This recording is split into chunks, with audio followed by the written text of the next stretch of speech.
पुराने समय में किसी शहर में एक जोहरी रहता था। उसकी असमय मृत्यु हो गई। उसके परिवार में पत्नी और उसका एक बेटा था। जोहरी की मृत्यु के बाद उनके परिवार में पैसों की कमी आ गई।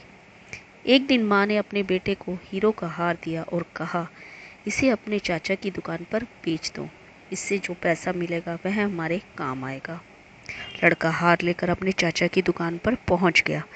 चाचा ने हार देखा और कहा, बेटा, अभी बाजार मंदा चल रहा है।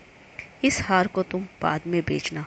तुम्हें पैसों की जरूरत है तो तुम मुझसे ले लो, और तुम चाहो तो मेरी दुकान पर भी काम कर सकते हो।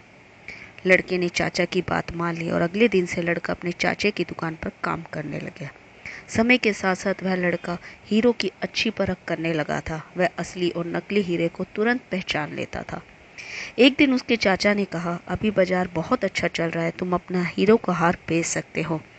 लड़का अपनी माँ से हार लेकर दुकान आ गया और चाचा को दे दिया।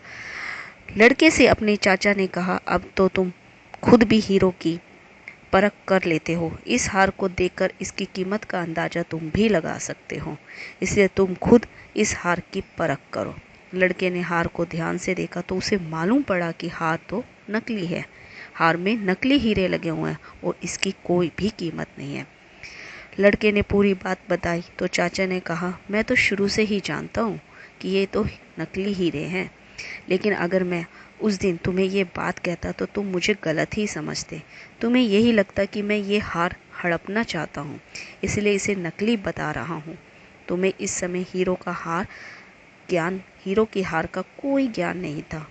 बुरे समय में अज्ञान की वजह से हम अक्सर दूसरों को ही गलत समझते हैं। विपरीत समय में हमारे ऊपर नेगेटिविटी हावी हो सकती है, इसलिए बचने के लिए हरदम प्रभु की स्तुति में लगे रहें। प्रभु की भक्ति आपको कभी भी नकारात्मक अथवा कमजोर नहीं होने देगी। ऐसी स्थिति में की गई जल्दबाजी से नुकसान हो सकता है, रिश्ते भी खराब हो सकते हैं। इसलिए बुरे समय में धैर्य और प्रभु सुमरन को ही चुनें।